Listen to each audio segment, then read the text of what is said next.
Welcome back, boys and girls, to another episode of K-Babe Comparisons. My name is Mr. Knowitall, Daniel John Schafer, and I am joined here once again by the king of the K-Babe kickflip, Mr. Wex, breaking the Lawson. Wex, how we living today, bro? We're living pretty good besides this garbage weather we're having here in Nashville. Lots of rain, lots of gloom, but lots of good wrestling in the past few days. Lots of good stuff to talk about here, so I'm pretty excited for today's episode. Yeah, man. Lots of stuff on the table for sure. I am pretty excited about it. It's been kind of an eventful week in the news and in the notes. We got some really good feedback. We got a big spike in downloads for the Baker's Dozen last week. Thanks, Scott, for being on. It was an awesome episode. Yeah, I got a lot of positive feedback from it. What did you hear, bud? Yeah, lots of good things. Just like you said, I saw a spike in the downloads, lots of more engagement on the social medias. Yeah. And it was a great episode. And I can't wait for that Scenic City tournament coming up here soon. Yeah, it's going to be a good time. I am super excited for it. Today's episode is a double current event episode. It's Impact versus WWE. It's WWE's Elimination Chamber from Saudi versus Impact's No Surrender from this. I guess it came actually from New Orleans, right? Yeah. It emanated from New Orleans? Okay. They emanated in the suburbs of New Orleans, as they said. Gotcha, just like just like AEW will say, the greater Chicagoland area. Yeah. Well, I mean, it is what it is. The shows are something to talk about for sure. But before we get to the meat and potatoes of the show, let's get to our favorite section. It's Wexley Spills the Tea. Fill up my cup, baby. And man, I got a whole 24 ounce of Arizona tea right now because we got a lot of stuff to crack into.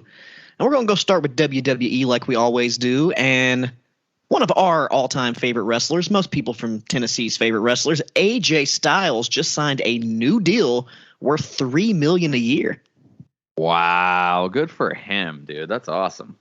Yeah, so I'm awesome probably guessing this will be his last contract. That's what he said last time. So Yeah. Can you believe a wrestler said he wasn't going to wrestle anymore and then said, no, I'm actually going to wrestle? Can you believe that? Yeah, it sounds crazy, right? I mean, how old is he now, though? Like 44 or something like that? 45? I think he's 43. He'll be turning 44. Okay, well, I mean, whatever. He's still good, so it doesn't matter. Yeah, he hasn't lost a step. He'll be all right. No, he looks great. Speaking of contracts, one person's contract actually expired, and he did not re-sign, and that is a person who should have been world champion, Cesaro. Cesaro, the underutilized internet darling of the WWE for the past 10 years. I feel like it's been 10 solid years where people have been like, oh, he's so good, nothing's happening with him. Like, yeah, we know. So he finally got fed up, I guess, and he decided to take his ball and go play elsewhere. Naturally, I think that everybody's going to assume AEW, but I don't know. Not so fast, my friend. I don't know if that's where he ends up. What do you think old Claudio Castagnello might end up? Well, Claudio, since he doesn't have a 90-day no-compete clause because his contract just expired, he can literally show up anywhere at any time, which is pretty cool. And I would love to see him in AEW. You know, he has lots of good friends there, all of his buds, but he would be awesome in fucking New Japan. Yeah, that's perfect because he doesn't need to talk much. He just needs to go kick fucking ass, and that's what he does. Yeah, I think New Japan is the spot for him. Yeah, hopefully that works out. I'm grateful for the time that we got for Cesaro, and I do think he's a phenomenal bell-to-bell wrestler, but I was never actually sold on him being a world champion, to be completely honest with you, just because I'm not sure if he can really carry that storyline aspect all that well. Again, I love his in-ring work. He's one of my favorite bell-to-bell wrestlers of the past decade, for sure. I just don't know if he really has the whole lot of the charisma to keep those storylines going. But I'm excited to see where he ends up. Hopefully he proves me wrong, and hopefully they should have left Paul Heyman as his manager, and it could have fucking worked. Could have worked. Yeah. Or maybe he was just being held back, and he actually is pretty, smart and whatever, and savvy and really charismatic, and it was just this situation he was saddled with. Who knows? But I'm excited to see what happens. Yeah, you know who's not smart, charismatic, or savvy at all? Who's that? That's Madcap Moss. No, And we're going to get into it later, into the injury, but somehow he is not injured from one of the most horrific bumps I've ever seen in my life. It was fucking horrible. It was and brutal. He's fine. He's not injured at all. Yeah, it's crazy. At least they say he's not, but he's very lucky. He's a very lucky kid. When that happened, we'll get into it. It's crazy. One more other thing WWE related. Former WWE stable in NXT, Hit Row, is now making their debut in GCW coming up soon as Hit Makers. So yeah, I love that. They're still keeping that same vibe. And their leader, the leader of Hit Row Hit Makers, it has just been reported that he was backstage at AEW Dynamite last night. Yeah, it's no surprise. I mean, Shane Strickland. Yeah. So yeah, Shane I'm sure he will show up in GCW, of course, even if he does get signed to AEW because they allow their people to go around. But if he's backstage there, I mean, the deal is imminent, right? You think he's going to show? Think he's going to? I think so for sure. Okay. I think so for sure. I don't see how he's not. I mean, I think that that to me makes the most sense, especially looking at the other signings that they've signed and the direction that they're kind of going. He makes the most sense as a free agent for sure. Well, speaking of another free agent that we've been speculating on if he's coming, he kind of slipped up in an interview online and it's kind of sort of confirmed, unconfirmed, Jeff Hardy to AEW. Yeah, I mean, I think that everybody saw that coming. I don't think that that's a big surprise or a cat that he let out of the bag or anything. Yeah, I mean, there's no shock. I feel like Matt's kind of already said it, and we just didn't quite know. They've been setting it up on TV, basically doing the storyline. Even on BTE this week, they the Young Bucks, since they said they're the only EVPs in Nashville, so you got to take a drug test, Matt. You're acting erratic. You need to take a drug test. Oh my goodness. Yeah, that's something. I don't know. They're really laying it in real heavy, real thick there. But, of course, it's going to be awesome when he shows up. But his no-compete clause is not up until March the 9th. So expect him, I would guess, soon after that. Yeah. I don't know if they have any big events coming up after that at that point. I know in May they announced Double or Nothing's coming back to Las Vegas, but that's kind of far away from March. Yeah. Double or Nothing is – yeah, I mean, I don't know. I mean, I think that, at this point, this is going to be one of those debuts or it's hard with a guy like Jeff Hardy to call it a debut. It's you know what I mean? It's just, I feel like everybody knows him. He's been everywhere. It's like a return, sort of. Yeah, it is. It's almost like a return, even though he's never been to AEW, if that makes sense. That's a great way to put it. Yeah. Yeah. You get the sense, you catch the vibe that I'm laying down right there. Sure. Yeah. But another thing was, speaking of contracts, Brian Cage actually re-signed and extended his contract, which a lot of people didn't expect that because of, the sort of heat he was having or whatever. But apparently the heat is just a bunch of, probably internet bullshit. And it's not that serious and doesn't go as deep as we think because they re-signed him, which I think is great because I love Brian Cage. I don't think that's what I think that I think AEW exercised the 1-year option and decided to keep him for another year. I don't think I don't think that he had a choice in the matter. I don't think he's necessarily asked for his release yet, but I think this is AEW being this is your move. We're going to pick up your option, but if you want to get released, you're going to have to come and ask for it. You know what I mean? Okay, so I see the other side. You're spitting to me right there. Okay, yeah, that does make sense. So we'll see. I guess we will see what happens.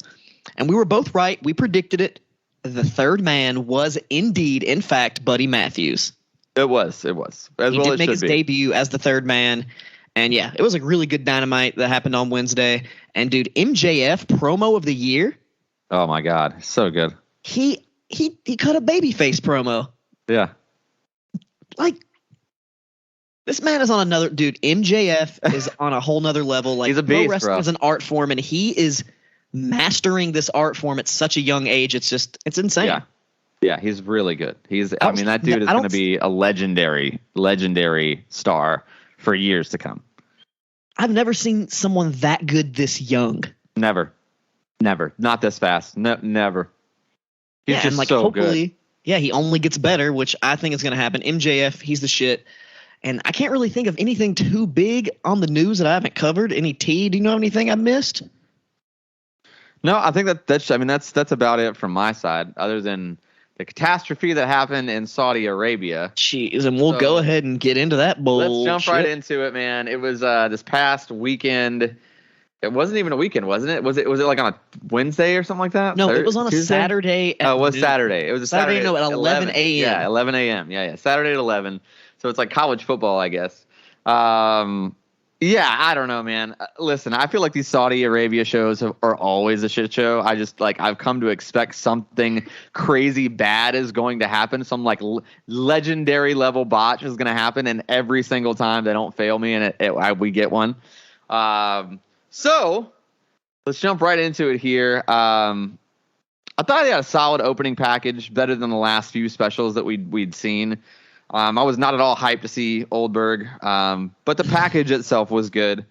We had Graves, Cole, and Saxon on the call. Kind of bummed not to have Pat McAfee on the show, but I get it. It is what it is. So the opening match is Goldberg versus Roman Reigns, and I'm going to let you give me your overview of this one, man. What did you think about Goldberg versus Roman Reigns here for the Universal Championship? I'm glad you said Goldberg. That's literally my note says Reigns versus Goldberg, and old is in all caps, but I will say one thing, at least this match wasn't too long, and they didn't make Goldberg try to do too much. I mean, he still did the same fucking 3 moves he always does, but I guess he didn't get concussed and didn't try to do too many power moves that his old ass still can't do at this age. That he has, I guess he just now maybe realized that. But yeah, pretty much what you got, a couple spears, a jackhammer attempt that didn't happen, spear, then Reigns just choked his ass out. It just fucking ended very quickly. It wasn't horrible, but it could have been much worse, so I gave it 2 beers. Yeah, I mean, I don't know. I like the finish. I like the fact that it wasn't too long. It had to be a Goldberg style match, and that's what it was. Oh yeah. So all that being said, it wasn't very good. I gave it 1.5 beers. And I like Roman Reigns a lot, but I gave it 1.5 beers. Even he couldn't carry that pile of shit. So Hey, we're close. 1.5. My extra 2 was probably because they both walked out unscathed and okay. That's true. Even though there was some kind of color on Goldberg's head, he hit himself somewhere. I don't know how the fuck he did that because I saw that too. I was like, it's impossible to understand how that even happened. We got a decent ad for Mania, and then another kind of commercial for their gear. Yeah, man, it's just weird to see how much of a branding machine this thing has become, and so much it's like less for wrestling every day and more of like branding and entertainment every day. It's a little weird, but nonetheless, let's get into the next match here. It's the Women's Elimination Chamber match. It's Bianca Belair, Doudrop, Rhea Ripley, Nikki ASH, Liv Morgan, and Alexa Bliss. I felt like the opening of the match felt like a training session, and the way they both waited for each other and fed into obvious choreographed spots. And it just got worse and worse. Bliss and Ripley had the most chemistry for sure, but it wasn't great. Belair is definitely underutilized. They definitely need to keep her at the top of the card, but this was not a good way to do that. I think it was really bad. It felt really cartoony. The action felt real cartoony. Very Broadway show and no actual aggression. Probably the worst Elimination Chamber match I've seen. So I'll give it a swig of beer for putting Belair over, and that's it. So a quarter of a beer, I guess. Quarter beer for me. Where are you at on it? Yeah, I mean, you kind of covered all the high points and the low points there. I mean, and one thing I'll go over, I mean, we always joke about the progress in Saudi Arabia. It's a major gear upgrade from going to wearing big T-shirts and getting drinks thrown at you to, I guess they couldn't throw drinks at them while they were inside the chamber or whatever, but those outfits are a major upgrade. And even though I'm sure they're trying to be less sexualized, those skin-tight leather bodysuits are way more sexualized than whatever they wear normally, in my opinion. I was like, I agree. Whoa. I was like, wow, Rhea Ripley. Wow, Naomi. You should always wear these outfits. My goodness. My goodness. Good decision to have Belair go over. I mean, because I want to see that rematch against Becky because that was bullshit how she lost the title. So I do agree with the story part there. And just only that, I guess I'll give it a beer. Yeah, I mean, that's fair enough, I guess. At least we got the right person winning. But yeah, like you said, they did not go about it in the right way. And I thought it looked weird, too. I didn't really think about it as training session, like you said, but that's definitely what it was. They were just out there feeding, almost duck. I sort of sometimes they would duck before they even threw the punch. Yeah, it was just what? Timing was terrible, very clunky, not a good match at all on anybody's part, really. Hey, it was still better than women's War Games. Yeah, maybe, because that one was pretty bad. Yeah. Either way, I never want to watch either one of those again. So let's keep it rolling here. On mine, because I pay for like the premium Peacock or whatever, I got like a Bobby Lashley bio style hype package. Felt kind of sisters in there. Yeah, I think so. But ESPN or like WC, I don't know. UFC. Don't you remember that I'm talking about though? His sisters. No. The whole thing when he made his date when he came back. Oh to yeah. And then actually Max Caster from in AEW from the Acclaimed was like one of his fake sisters they brought out to the ring. That was just a dude dressed up as a girl. I always think about that. His sisters was Lashley's sisters. Man, that's funny. Yeah. So after that, we got the match between Charlotte Flair, Sonya Deville versus Ronda Rousey versus Naomi. Man, listen, I'm all about the women's division getting more limelight, right? I'm all about them pushing them, but the booking has just got to be better than this, dude. It just has to be. I can't imagine anyone on earth wanting to see this type of gimmick match with Ronda Rousey's like arm tied next to her. Really, it's not behind her back. It's just like tied to this like rope belt, and it's loose and it looks awful, and it's yeah, dude. I don't know. This whole thing was really bad to me. -2 beers, embarrassing level bad. Nothing good about this on any level. Honestly, in this situation too, it's like Charlotte Flair. Everything she does is like so serious. Like she's just so serious in the ring, but this is just so goofy that like her seriousness made it even more like over the top goofy to me. I don't know. Just felt bad. -2 beers. What did you think about this one? Yeah, I didn't go negative. I just went 0 beers on it, and so much stuff about this match was just bullshit. Like the Sonya Deville when she comes up with her, hurt arm. Like I'm sitting there with my girlfriend. I was like, oh yeah, she's gonna randomly pull out her arm and sneak attack her or something. But then like instead of doing like a good match reveal where you're not actually hurt, she just like pulls it off and was like, and I was like waving her arm, like what the fuck? That's like. Instantly, I was like, all right, yeah, this is going to fucking suck. Like, they didn't even, start off with anything cool like they could have. Fucking sucked. 0 beers. I mean, the women really stunk it up in this pay-per-view, sorry to say. I don't know if it's because the 5 in Saudi Arabia, but they stunk it up. I guess let's keep it moving to it was bad. One of the most entertaining matches for other reasons. Yeah, I mean, we got more Mania hype, and then commentary covered the stupendous event that kept pushing that word. It's buzzword of the day for sure. Then we got a package for McIntyre and Moss, which was not good. The package was bad.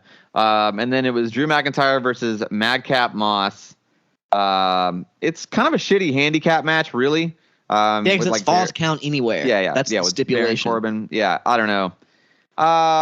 This should have just kind of made him a part of the match. It feels like it would have made more sense to me. It seemed lazy and dumb to just kind of have him in there so much and not have him part of the match. It's not like you're making him look good, you know what I mean, by saving him from a loss or whatever. It's not. That doesn't. I don't know. All that being said, the work rate really was not bad, surprisingly. And then like the dome driver that Madcap Moss took. I mean, a straight header, dude. You gotta find that clip. It's anywhere on Twitter or YouTube, and they replayed it like 8 times on the pay-per-view. So many times, and it was just insane. It's insane. It's like, dude, this is this dude's liability suit right here, and you're just going to show the replay of it like a bajillion times.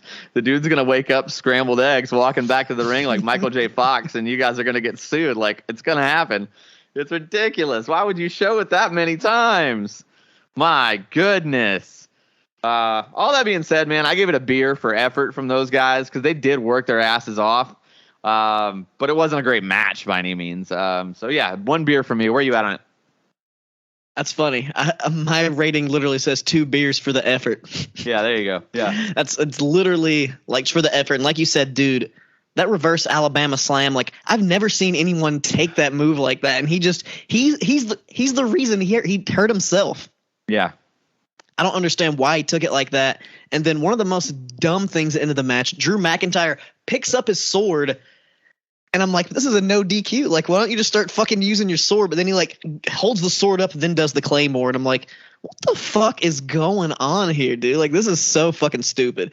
So 2 beers for the effort and getting spiked to the dome, but the sword was fucking dumb. Like, fucking, Vince McMahon's fucking stupid. Dude, so, yeah. Okay, and the actual gall to put McIntyre and Moss on the main card, but have Miz and the cover of your new video game, Rey Mysterio Jr., on the pre-show.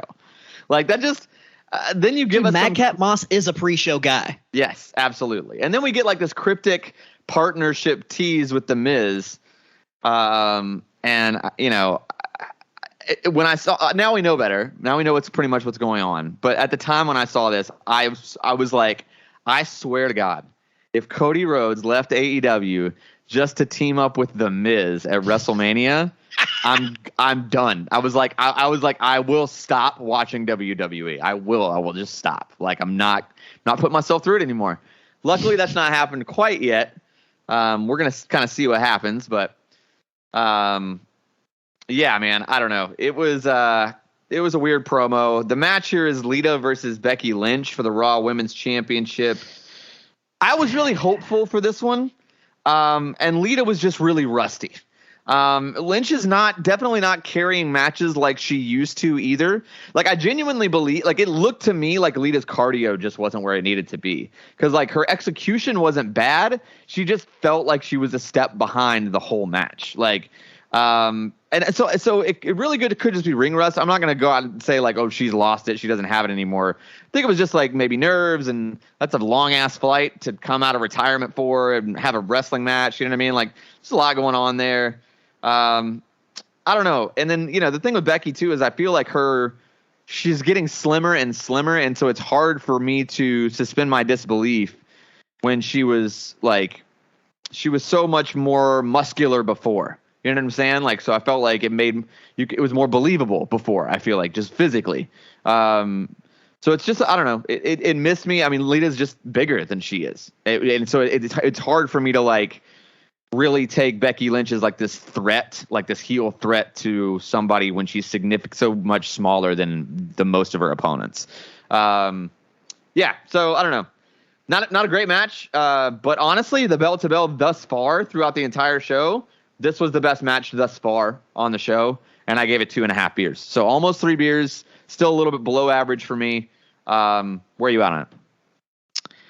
Yeah, I kind of have the same note. Like, Lita looked like she hadn't wrestled a full match in years. Like, you could just tell. And just like you said, Becky Lynch fucking sucks as a heel, and she sucked ever since she came back from her hiatus, and it was not good. Like, she did not carry the match well, like she should have in this instance. And there's some sloppy transitions there, just some overall moves that just didn't look good. And I agree with everything you said. Like, she just doesn't look the part anymore, and it shows in the ring. Maybe that, I don't know if that affected the way she works because she's not used to being this size or whatever, kind of like you've mentioned before. But I will say she did sell the twist of fate a lot better than Charlotte did, which got to give that to her. But dude, production really sucked in this match too. Like, horrible cues. They missed Lita's moonsault completely. Yeah. That really took it out for me. So yeah, I only gave it a beer. It really pissed me off. I wasn't a fan of it. Wow. Okay. Pretty low ball there. Let's keep it going, man. Let's keep it rolling here. We got a cool package for The Undertaker for his Hall of Fame induction. I'm sure we're going to get another massive bio special, which I will watch. I always do watch those things. It's supposed to be a tag title match that they just cut out altogether, and that really sucks. There was like a War Raiders and then Usos thing. It was supposed to be a match, or Viking Raiders, whatever they're called now. The Raiders versus the Usos was supposed to happen. I feel kind of bummed that it didn't happen because I feel like that definitely would have been match of the night, bell to bell. But yeah, then we got a package for Rollins, which was dope. I genuinely believe that Rollins and Reigns are the two best things about WWE today, for sure. The overall package for the Chamber main event was good. Hopefully this will save an otherwise bad show, is what I wrote. It did not. It did not. So the match here is Bobby Lashley, AJ Styles, Riddle, Austin Theory, Seth Rollins, and Brock Lesnar. This version of the Chamber is just so sterile and generic that it doesn't. Yeah, it sucks. Like, it's just so bland. Like, without the metal grates and having mats outside the ring, it just it's like what? Yeah. Like, what do we I get that you're trying to protect your talent. So I would argue just don't do it all the time. Maybe you don't have to do an Elimination Chamber all the time. And that's how it used to be. Yeah, and then you can just, kind of have them in there when you need them, and the guys know that they're going to get the hell beat out of them, and that's just something that needs to happen. Yeah, I don't know. Totally sucks. The open with Seth and Austin was probably the best actual wrestling, and then of course the pod bomb where he just takes out Bobby Lashley with Austin Theory. Definitely a botch, by the way. Definitely was not supposed to happen. I know a lot of people are like, oh, bad booking. Like, dude, this whole match was ruined because of that spot. Like, that was not supposed to happen. He was not supposed to get hit in the pod. I don't even think he was supposed to lose the title. Yeah, I mean, the whole thing went crazy. Lesnar just kind of comes in, F5s everybody, and then just beats the shit out of Theory for a while. I don't know. I mean, the fact that they called it on the fly, I gave it 3 beers to be in the middle. But I feel like that's very generous because the actual story and the booking, I don't know. Maybe it was good because we didn't get to see it. It didn't happen. So I don't know, man. It's wild to see a car crash happen like that, and just to see those guys try to put it all on the fly, and see how, like, when we had guys like Austin and Rock, like, they would call it in the ring. Taker would call it in the ring. I feel like a different generation of wrestlers would have had a significantly better match here than these guys. And I like a lot of these wrestlers. I'm not trying to bury anybody. I mean, I love Rollins, but the fact of the matter is, like, these guys once that plan changed, they went down. Like, none of them stepped up to save the match except for Brock. And at that point he was like, well, I might as well I don't get paid by the hour. I might as well just go in here, give everybody my finish, and go home.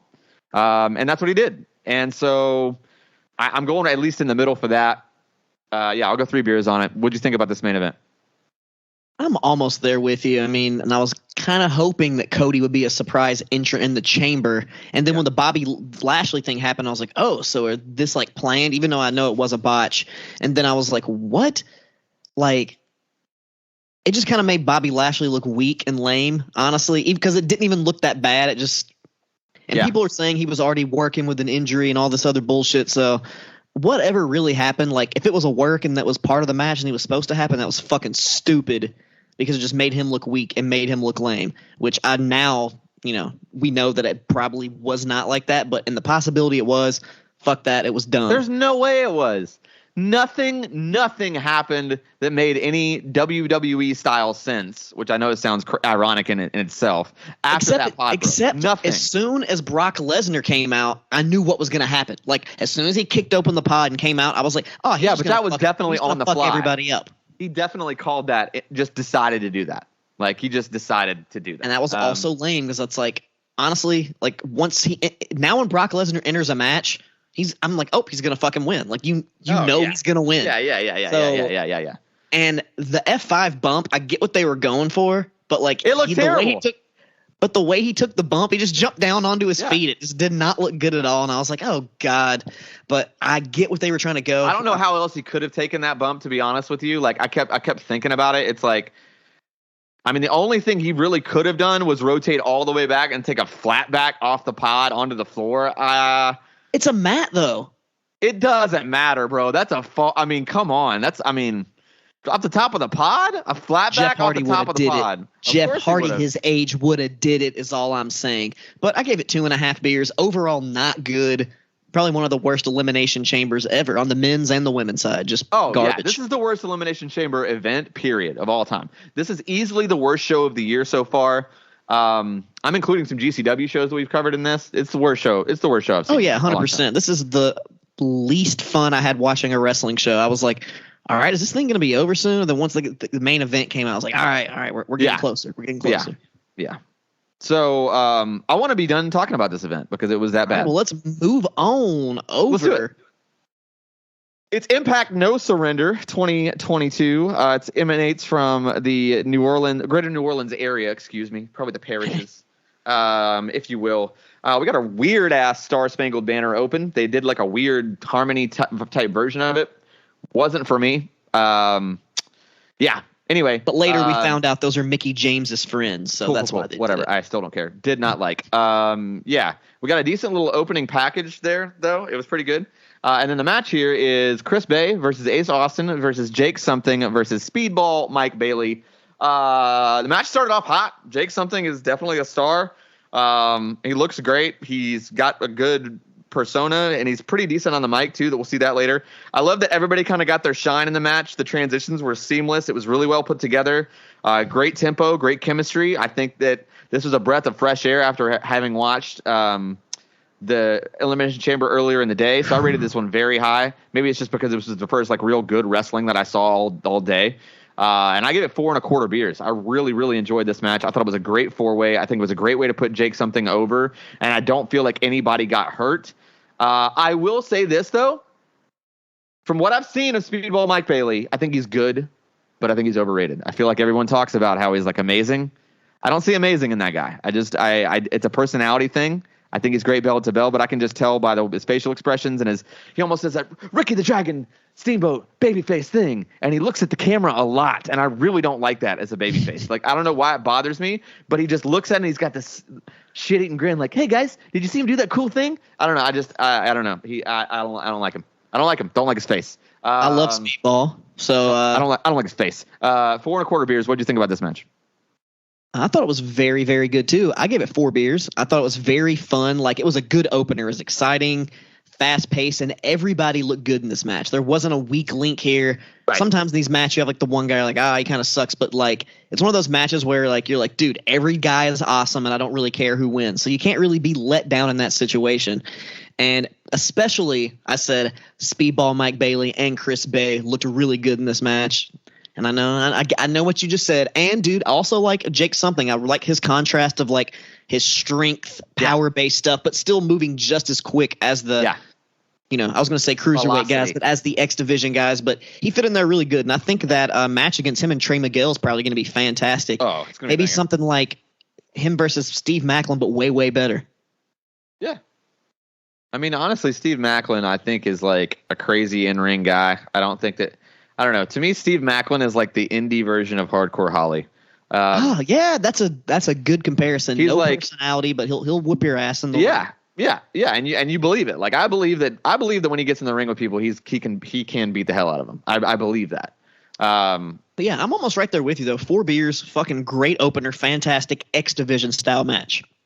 Definitely. We got a package for Eric Young, which was pretty cool and pretty well produced here. Thought it was very nice. Then the next match here is Jonah versus Black Taurus.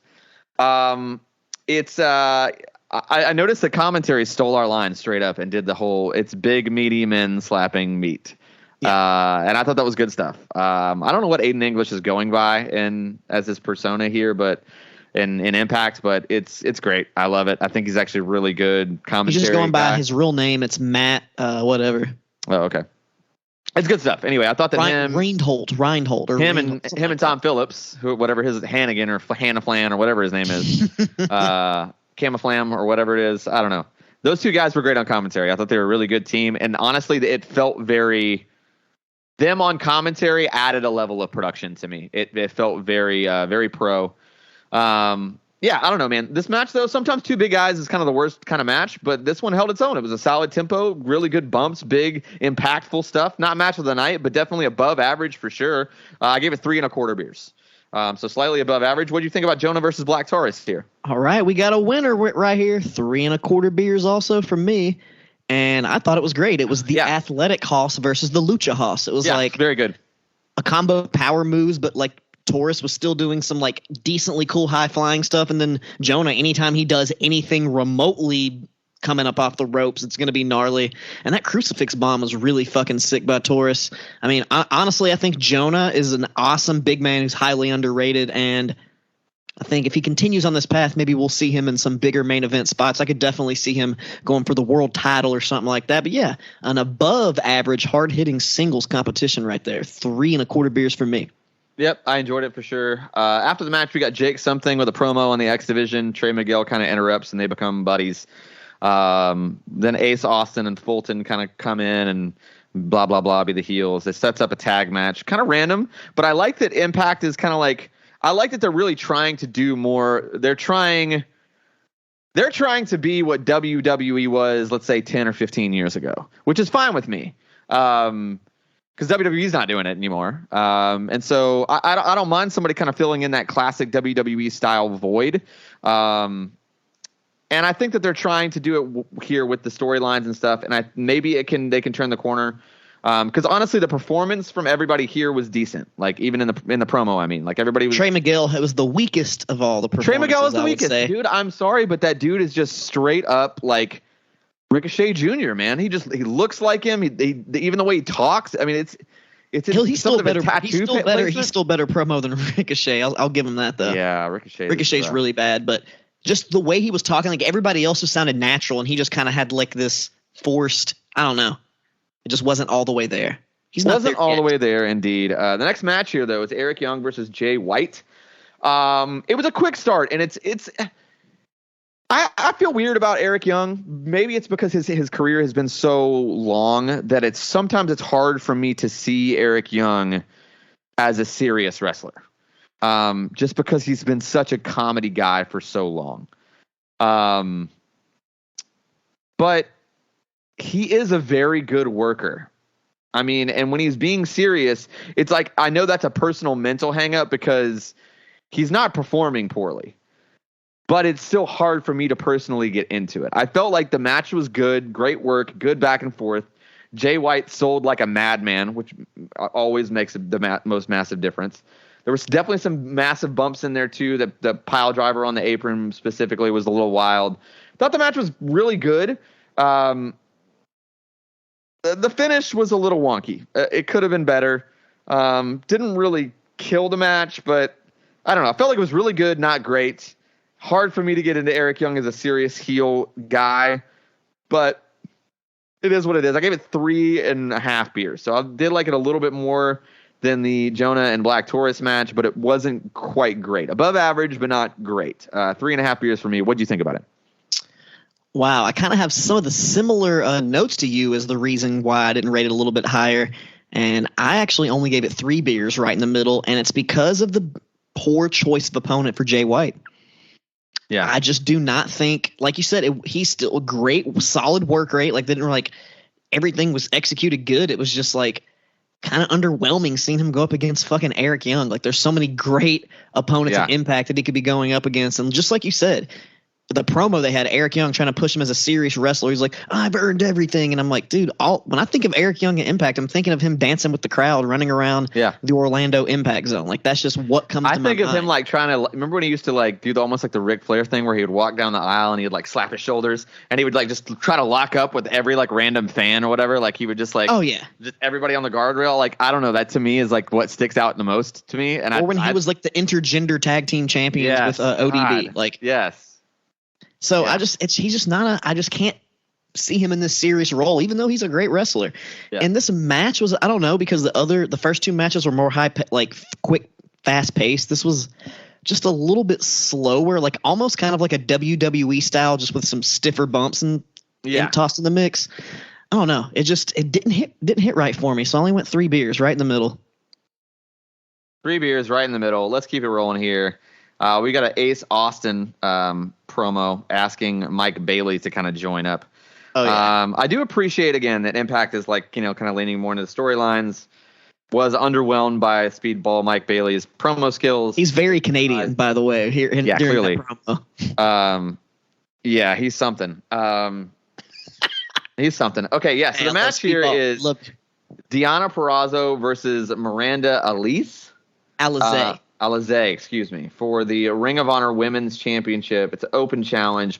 There's no hype or any kind of help on commentary to kind of even tell us who this person really is. So unless you're like a deep fan, probably you don't know this name off the top of your head. They I would say explained the best they could who she was. They just said that she was in the finals of the Ring of Honor Women's World Championship tournament, and that's super underwhelming. Crowd didn't know her at all. No one cared about this match in the building. She had no facial expressions whatsoever, none at all. It's like it's hard to explain. Like, I feel like the spots were executed well, but not right. I don't know I don't know. It's like spots fell out of order. Like, it felt like you would have a big bump that led to like a smaller bump, or like. I don't know. It felt like the performance. Okay, it felt like performance was good, but the spots weren't. If that makes sense, like what was booked or what was laid out wasn't good. Like, they performed it well. It just wasn't. It didn't make sense. It didn't flow right. Like, it just felt weird. I don't know. It wasn't for me. Wasn't a bad match, but I definitely felt disappointed considering, like, I think Deonna Purrazzo, pound for pound, is one of the best wrestlers in the world, period, woman or man. I think she's phenomenal, and I don't know. I was pretty underwhelmed by the match, disappointed by the match. I gave it 2 3/4 beers, so almost 3, but just enough to be below average to me. Where are you at on this one? I'm literally just slightly above you. I did go 3 beers, and I did like the choice of opponent and everything, but then I do agree with what you said. Like the execution, like I like the kind of the chemistry between the lucha and the technical style, but like you said, the spots weren't really going in order. You're supposed to build up to the big move. Yeah. Logical wrestling storytelling. Like a sequence of spots. And you would like it'd be like 2 arm drags, a hip toss, a body slam, and then like a power bomb or whatever, right? And it's almost like they went power bomb into a hip toss into an arm drag, and it's like, I mean, they did it all right, but it just felt weird. Cool, some cool reversals and stuff there, but I understand exactly what you said. It just kind of backwards in the order of what you normally would do it, but. Like you said, still executed really great. I mean, I don't know much about Alize, but maybe. If you see some more from her, she'll probably maybe impress us a little bit more, but still a pretty good match. And Deonna Purrazzo, I mean, she never disappoints, so I don't think this could be too bad just because you got Perazzo in the ring. Yeah. Yeah, man. I mean, I don't know. I like Perazzo a lot. Hopefully she bounces back after this match for sure. In the back, we got a Chapel Hart, which is that singing trio, promo with Mickie James that felt super awkward and bad. And then with Chelsea Green in there too, I genuinely felt slightly embarrassed, like watching this for everybody on the screen. It just felt so tense because it was so awkward. It was like, here, my low budget country music friends, come and do some bad acting on wrestling. And she was trying to like promote their concert. They're doing it and knowing, like, you can almost like tell that they know that they suck, and they're just trying to get through it, and it's just awful. It was just not good. We got a package for Jordynne Grace versus Matt Cardona. Absolutely loved it. So hype. I'm going to say this, and I don't care how much heat it gets me. Matt Cardona is probably my favorite thing about pro wrestling right now. He's in the top 5 right now. I'd say that in my top 5, Matt Cardona, MJF, and Seth Rollins. Those are the 3, I'd say Matt Cardona is like all of the independents. And then AEW for me is MJF, and then WWE for me is Rollins. Those 3 guys are like anything they do right now, I want to see it. All of it. I want to see all of what they're doing. And this match was awesome. I mean, I'm convinced at this point too that no one does the WWE style, main event style, better than Matt Cardona, including WWE. Like, WWE isn't even doing it the way he's doing it. And that's kind of always been the gripe on this guy. Is like, oh, well, he's not really a wrestler. He's more of a sports entertainer. He's a WWE guy. And it's like, if you hated WWE at its very best, which to me is absolutely impossible if you still consider yourself a wrestling fan, then maybe you don't get him. But, like, he's a great storyteller and a solid wrestler. Like, I'm not going to say that he's a 5-star technician on the mat, but he's a solid wrestler, and he's a great storyteller. He knows how to get over as a heel or a baby face. I loved it. I thought the match was great. I even liked the non-finish. I thought it was smart. I liked the booking. I liked the continuation of this because I think that they're both they have a really good chemistry in the ring. And honestly, the Gresham maybe connection that will lead there with Chelsea Green is like a little tag. Like, that could be super cool. I don't know, man. I liked the fact that continued the storyline. I really enjoyed the match. I give it 4.5 beers. It's my highest rated thing on either show so far. Okay. So I did not go quite that high, but I did go 3.75 beers. Okay. And dude, Impact really knows how to do intergender matches, and especially with Jordynne Grace. Like, she honestly, her intergender matches are better than her matches with women. Definitely. She kills it. Yeah. And dude, and they make it believable. Like, she gets enough offense in to where it's like, oh, she can actually win, and she's just like not completely getting her ass kicked the whole time. Like, some people do intergender matches where you just fuck them up, and like they just work it great. And Matt Cardona, like you said, he's such a good fucking heel. God, he's so good. I love just punishing her. Like, anytime he get the offense in, he was just so like menacing with it, but then he would do some cowardly heel shit just like right after that. Just, he's so good. I agree with everything you were just saying about him. Like, there's no reason to keep singing his praises much more. But honestly, when some of the stuff Jordynne Grace was doing in the ring, like, and her body type and the way she moves, it reminded me of John Silver from the Dark Order. Yeah, I like that actually. I like that comparison. Like I think they have that similar, body frame, and they're both powerhouses bodybuilder too. frame. Yeah. That powerlifting type frame. Oh, yeah, totally. And she was running. I agree completely. Those like fucking quick uppercuts, and I was like, "Yo, it's a female John Silver out here running around." Yeah, it was good. I mean, and those are so tight too, man. Like she's underrated as a wrestler for sure. Like honestly, it sucks because I feel like she does kind of take a step backward to wrestle some of the other women. Like she's definitely on par. I don't know. It's very believable. She's very believable, and she's really good at selling. She uses her face really well. Oh yeah, she has really fucking good facial expressions. I think I actually put a picture of her facial expression on the little thumbnail picture for the podcast so good, coming out. It's so good. It's so good. I'm super into it. Let's keep it rolling here. Let's keep the show rolling. We got a good pace, good tempo going here. We got Tasha Steele's promo in the back. She does not have good tempo. She is not good on the mic. She's overrated, period, to me. But yeah, didn't like the promo at all. Then we see Edwards laid out, and we'll get to that. But then we got a package for GOD, Guerrillas of Destiny versus the Good Brothers. And then we get the match here. It's two of the best tag teams in the industry for sure. It's a hot start, and it turns into a brawl pretty quickly, which is what to be expected. You know, you're not going to see G1 Carl Anderson in a match like this. You're going to see haymakers and clotheslines and body slams and that kind of thing. Especially with the story. Yeah, which is great. And honestly, it was great. Like I'm not a big brawl guy. Like I don't, but this made sense to me. It's impossible not to understand this storyline too, because of how long, we're talking about almost 10 years in the making of these guys not ever wrestling and always kind of being around each other, which is wild. And there were some high impact bumps in there, some really clever spots, but mostly just, hanging and banging, which is what these guys do best. Very good tag match. Really enjoyed it. Some really good false finishes. Some really good double knockdowns and let the crowd breathe. Some big spots. Like some things that tag wrestling's kind of missing nowadays. This almost felt like a late 90s, early 2000s tag match, and I mean that in the best kind of way. Felt almost like a APA versus Dudley's type match, which is awesome. I don't know, man. It was really, really good. I think it's important to see tag matches like this too, because you don't get to see them that often anymore. Because honestly, there aren't really that many big man tag teams around right now. It was really good. I gave it 4.5 beers. I really, really, really liked it. Love this. And how important the story was to it.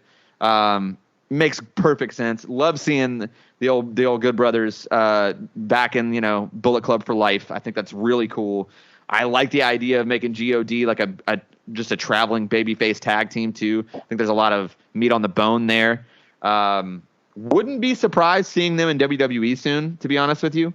But yeah, we'll see. We'll see what happens there with that. What do you think about this tag match, man? Dude, I thought it was really fucking sick. I didn't go quite as high as you, but I was really close. I went 4.25 beers.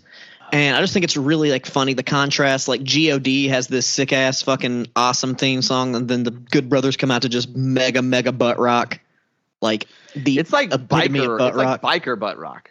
But that's it. That's the biker. Yeah. Oh, that's the butt rock crowd right there. That's like the dads, like the biker dads. Biker butt rock, yeah. Yeah, biker butt rock dads. And dude, just like you said, the hard hitting, the aggression, the intensity, all work for like how deep the history is here in the story, and just very fucking stiff stuff. Like the Japanese influence was heavy. They were fucking each other up like on all the chops and strikes, like really crazy. And then there was like a hip toss into, they said, a neck breaker, but I think that was just a botch. Pretty sure it was a botch, but they just. No, I think it was a Billy Gunn. I think it was that thing that he used to do, where he like hip toss you and grab you in and like. Oh yeah, just the way they just didn't execute it. Yeah. Like, it just wasn't weird. Yeah, it wasn't. But they did have some other cool reversals, like the stun gun, like the boat. They both went for the stun gun, which is his move, and then he reversed it into like that crossroads thing. It was good. Yeah, fucking sick. Good story. The Jay White turn. Everything about it. I'm intrigued to see where this leads, because Tony Khan's been talking about something like some more Forbidden Door type shit. And if we got this going on there with them showing up in AEW, are we going to get like a big Bullet Club versus former Bullet Club, like ultimate battle type of thing? Maybe a Blood and Guts, maybe something real cool like that. Well, maybe, or we could just, Kenny's been out for a while. We could, what happens if Adam Cole wins the title and we get like an Adam Cole, Adam Cole, Red Dragon, or Undisputed? What are they actually called now? Do they have a name? They're just Red Dragon right now because Red Dragon's just like kind of part of the Elite, but not really. But I'm ready to see some Good Brothers, God, and all them cross over together and do some crazy shit because it'd be awesome.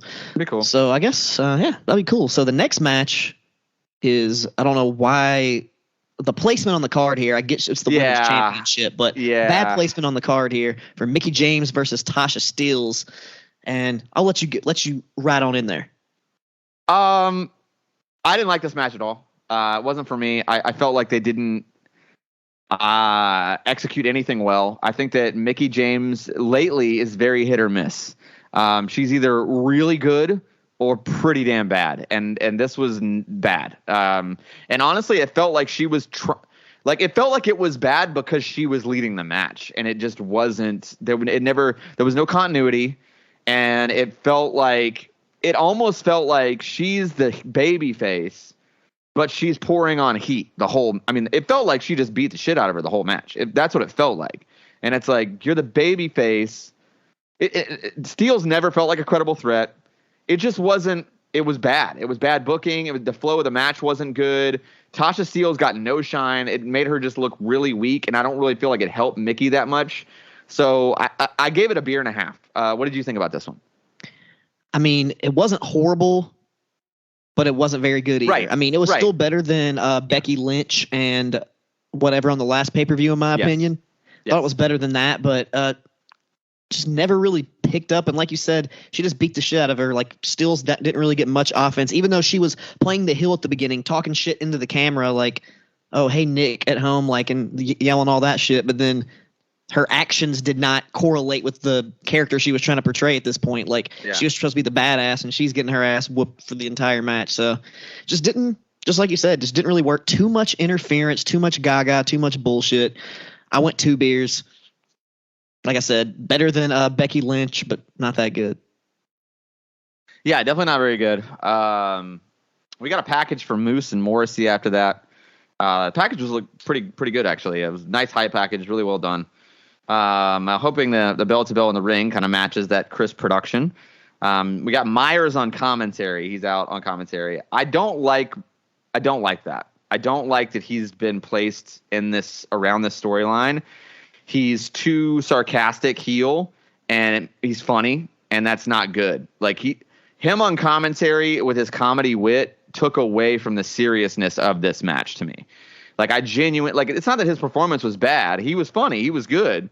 And that's his character. I just don't like a funny ha-ha character in the world title picture. And I really don't like it after seeing that, like, awesome hype package from Morrissey and Moose. And then he's on commentary just kind of, like, undermining both of them and making, like, funny little jokes. But it's not, like, it was a disservice to the match, I feel like. Because the match was really heavy-hitting. And I thought it was actually really good. I mean, it was an accurate description of 2 big guys working really well, really snug. Some gnarly, intense bumps in there from those guys. That powerbomb was sick. It was a really good brawl for what it was. I mean, Moose took a hell of an ass whooping. Couple of stutter steps in there, but way better than I expected. Really solid match. I gave it 3 3/4 beers, almost 4 beers. Really enjoyed this one. I probably would have given it 4, maybe even 4.5 if commentary had been better. And it's not Myers' fault. I just really did not like the ha-ha that he's trying to put in on the main event or on the world title picture. It should have been the main event, but we'll get to that. Where are you at on Morrissey versus Moose here?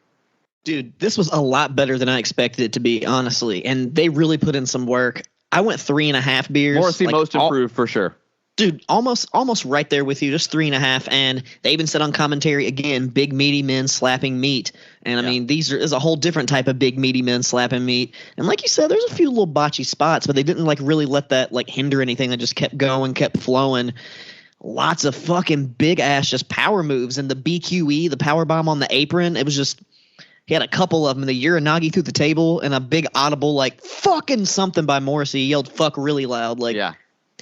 And I get what you said about Brian Myers, but some of his stuff kind of popped me. Like, when Morrissey was hovering over the table, he goes, back up, Giant Gonzalez. You ain't going to win the belt over here. He goes, get back in the ring. He's just jealous because my hair is prettier. And just... So I get why that took it away from the seriousness a little bit, but I like a little chuckle here. There, it's just like King or JR cracking a random. Yeah, I get that, but I don't know. honestly, if he had been like just on commentary, maybe it wouldn't have bothered me. But the fact that he's on commentary because he's in the angle, it's like it's not enough for them just to have the singles match. That bothered me. Like it's like that's a miss. Like if you want him involved, get him involved after the match. Or he should have been on commentary for their match on Impact, the tag match on Impact or whatever. He should not have been here for this. It took away, again, his performance, great, really witty, funny jokes, super funny guy, great guy, yeah. And I love Myers, like, and he's underrated in the ring, like a really good worker. But I don't know, it just cracking jokes the whole time. It took away from the match for me for sure. Now let's get to that. Should have been the main event. That should have closed the show for sure. It was not. Poor choice in booking. We got Team Impact versus Honor No More here.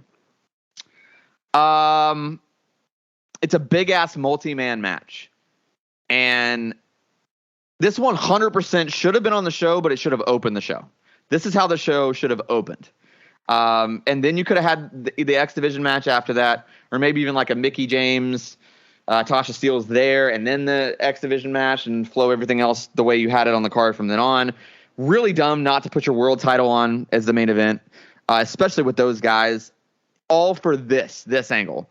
Like, you're selling the idea that it's a Ring of Honor invasion, which is a bad move. Like, I feel like you've already way missed the boat on that potentially even having any kind of interest in being a storyline. And then like Eddie Edwards, who's arguably one of your more popular baby faces, your Impact guy, your Brit Impact guy, joins the Honor No More guys and turns heel. I just feel like that's a miss. I'm not a fan of Edwards these days. I think he's definitely lost more than just a step, and he has to compensate it with completely changing his style to a much more brawling style. And that sucks. I don't know. It's like, especially from a storyline standpoint, it's like, well, I'm going to be, Eddie, like, oh, this is my family. I'm going back to, I had Ring of Honor times too. Like, bro, you were a lot more fit in Ring of Honor, and you were a technical wrestler in Ring of Honor when you were there. Like, you are not that dude at all anymore. Like, this Eddie Edwards is very much Impact Wrestling. And I just think it's a miss. I don't know. It's just a big miss to turn him heel. Bad to end the show this way. I only gave the match 2 beers. It really wasn't for me. What do you think about this multi-man? Another winner chicken dinner tied up, because I also gave it 2 beers, and it was, the wrestling itself was entertaining. There's some cool spots, people flipping around, PCO's old ass still doing crazy shit. But just like you said, dive through the ropes, my goodness. Yeah, that was fucking, dude. Shout out to PCO. Old ass is still cutting up out here. I like that. I bought a PCO t-shirt last time Ring of Honor came to town. Remember that Chris Hamrick bump that he used to do? Oh yeah.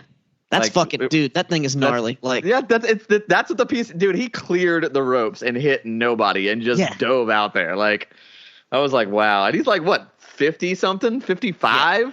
He might even be early. He might even be like older than that.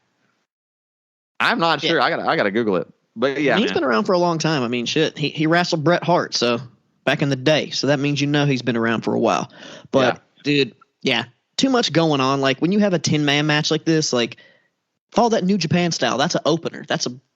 You don't do that. The pacing, like, the way they booked that one match with Deonna Purrazzo is the way they booked the show. Like, they did not, just not in the right order. Like, it really, I understand what they wanted to do. They wanted to have the turn in the end, but they could have put this, like, towards the middle or even before Moose and Morrissey, like anything, but at the main event and not your fucking world title. We always complain WWE does the same bullshit all the time. They put some random, like, attraction match as the main event when, like, dude, you got your fucking belt right here. This is the reason, like, why your main star, this is what they're fighting for. This is the main prize of the company. It has to be. And then, no, we're going to put some bullshit gimmick match. Shane McMahon versus the Yeti. I don't know. The Yeti. Shane McMahon versus Bad Bunny. The Yeti. Although that'd probably be a banger of a match, actually. Yeah, but that's should be the main event. No, definitely not. Definitely not. I agree. I think that. I do think that overall the show was really good, though. It was a good show for sure. I mean, miles better than Elimination Chamber. Oh, yeah. Like, no debate in this kayfabe comparison. Unanimous decision, no surrender, significantly better show. I would say go watch it if you get a chance. It's definitely worth a watch. The 4-way X Division Championship match was great. Tag match between Good Brothers and God was great. Main event. Even Taurus and Jonah, like lots of good matches on the show. Yeah. Almost all the single. I know it's without even Jay White and Switchblade. Even though it was, you might be an Eric Young fan. At the risk of this sounding, at the risk of this sounding sexist, all the men's singles matches, actually all the men's matches, including that tag match, were very good, except for the multi-man match. It wasn't very good, but everything else was pretty solid. And the women's division, dude, listen, Impact women's division. They have the capability of having absolute bangers for sure. Just was a miss this night. Big fan of that division for sure. I think they have one of the strongest women's divisions in all of wrestling. But yeah, just was a miss for the most part on this night. Overall, still though, I rated this above average show. It was like 3 3/4 beer average for No Surrender. So significantly better show. Unanimous decision for Impact. Wex, you're with me on that one, right? Oh yeah, 100%. Honestly, after I watched the first half of No Surrender, I was like, oh yeah, better than Elimination Chamber by far. Definitely better than Elimination Chamber by far. I am excited. Thank you guys so much for joining us this week. It has been, again, WWE Elimination Chamber 2022 from Saudi versus Impact's No Surrender 2022. Impact taking this one hands down in the comparison. Next week, we are covering MLW for the first time on the show. It's MLW Super Fight 2022. That's going to be going up against a 15-year throwback, TNA's Destination X from 2007. Pretty hype about that. The storylines in 2007 TNA were dog shit level bad, but the matches, as far as I remember, most of it were pretty good. I know that we're still running on the heels of Samoa Joe and Kurt Angle, that storyline, and we're also X Division's popping off. AJ Styles versus Christopher Daniels after they're like split from as a tag team is kind of coming in here. We got really good stuff coming on, and as far as the gimmick stuff, Kevin Nash is helping elevate the X Division guys, which is super funny, and there's some quality stuff in there for sure. I'm excited to go back and visit that. Also, MLW first time on the show. Wex, are you pumped about that? Fuck yeah, I'm ready to see Alex Kane toss some motherfuckers around.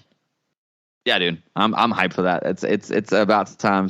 I've never really got to experience the Von Erichs either, the newest version of them. So I'm hyped to see them in the ring. Of course, Lawler as well is an absolute beast. So I'm hyped to see MLW and what we've got on the card there. Then 2 weeks from now, we finally get an AEW pay-per-view to cover again. It's AEW Revolution 2022. Going up against another 2007 era show, but this time it's WWE. It's WWE No Way Out 2007. I'm pretty hype about this. We're getting the repackaging, the PG version of DX. It was a staler version, but honestly, some of the almost Nickelodeon style humor of it is funny to me. It's funny to revisit this year. I have a love-hate relationship with everything from like 2006 to like 2010 in WWE. I feel like I either absolutely adore it and think it's awesome, or I think it's the stupidest shit they've ever done. So yeah, I'm hype. I'm hype about that, man. I'm hype about that, and of course AEW. I mean, come on, like. Do you have a rundown for what do we have confirmed for the AEW pay? I know it's we got Cole and Page for the title. That's on top. All right, so we got Cole and Page for the world title. Yeah. There's going to be a 3-way tag team title, triple threat tag team title match: Jurassic Express, Red Dragon, and a still to be undetermined team that hasn't been announced yet. It's going to be a tag team casino battle royale to get the other team, but we think it's going to be the Young Bucks. It only makes sense for them to be the other team because if you saw Dynamite, Red Dragon eliminated them, so they're setting up that storyline. Then we got Chris Jericho versus Eddie Kingston, which I'm looking forward to that. That's going to be great. Yeah. I'm really hoping Eddie Kingston pulls off the win in that one. Yeah. We're also getting, Ty Conti versus Jade Cargill for the TBS title. Yeah. We're getting, is that it? Oh, and we're getting CM Punk versus MJF in the dog collar match. Ooh, dog collar match. I'm excited about that, man. Dude, okay, listen, I love this show. And the ladder match. I do. I love this show. Yeah, but I'm watching, 6 hours of wrestling a week is a lot. And I I have literally like about a month's worth of Dynamites and Rampages on my DVR that I have not watched yet. Like I'm so far. Like the last AEW that I watched, I only watched the opening match, and it was that ladder match with Sammy Guevara and Cody Rhodes. So it's been like really good. It was amazing. That was like a month ago. Yeah. So I'm like, I think I'm have like 8 shows total. Like I'm like 4 weeks behind, like including Rampages. Usually what I do with Rampages, I have it on my DVR. So what I do with Rampages usually is I actually don't even really watch the matches. I play the stuff in between, the storyline stuff that they're furthering. I mean, and I watch Hook because Hook's matches are like, 2 minutes of him just beating the shit out of somebody. Is Hook wrestling at the pay-per-view? I feel like he should. Oh, yeah. I'm sure he'll have like a match or something. Maybe QT Marshall. I want to see they've been building that storyline up. I don't understand why Hook and Hobbs aren't a thing. I feel like Hook and Hobbs is like, that sounds like a cool tag team. I feel like they have 2 like contrasting styles. Like it just feels like that would work. Hook and Hobbs, that's a good idea. Maybe you should call up Taz and be like, yo. He's like, no, my son's not going to be in a tag team. He's going to do suplexes. Hook and Hobbs, bro. Like I feel like that's just Hook and Hobbs. Hook and Hobbs versus Proud and Powerful. Is that what it is? Proud and Powerful. Is that right? LAX. I'm just calling it LAX. Everyone to call them Santana and Ortiz. Santana and Ortiz. I feel like that would be a banger. Jurassic Express. Hook and Hobbs. I mean, come on. I'm looking forward to that ladder match because we have Will Hobbs and Keith Lee, and they had a little backstage segment on Dynamite where he kind of went up there and Starks was talking shit, and then Hobbs tried to intimidate Keith, which they're the same size, so I don't think that's going to happen. But imagine what's going to happen when they touch meat. My goodness, that's a lot of big black meat. Just gonna leave that there, leave that alone. On that note, I think that's gonna do it for us this week. We'll see you guys next week. You can always find the show at KayfabeCom on all the socials, except for TikTok. We're at KayfabeComPod. Mr. Wex Breaking the Lawson is doing his very best to spread our social media germs out everywhere. And just spread it out to the world. He's doing a pretty good job, actually. I feel like I see it always timelines all the time. Original content all the time. Always 100% original content all of the time. Yeah, man, that social media clout is so important. My goodness, you live and die for it, right? It's so tasty. You can always find me at Daniel Daybreak everywhere. Where can people find you, man? Give them the script. Oh, you can always find your boy Wex at Wex Breaking the Lawson on all of your social medias. And that's not breaking, it's breaking the. So BREAKIN. No G. No exactly. G. Breaking the. Breaking the. THE. Yeah, that's how we do it. That's how we say it down here in Tennessee. In Tennessee. Yeah, it's going to do it for us. All right, we're out. We'll see you guys next week. Peace. Peace.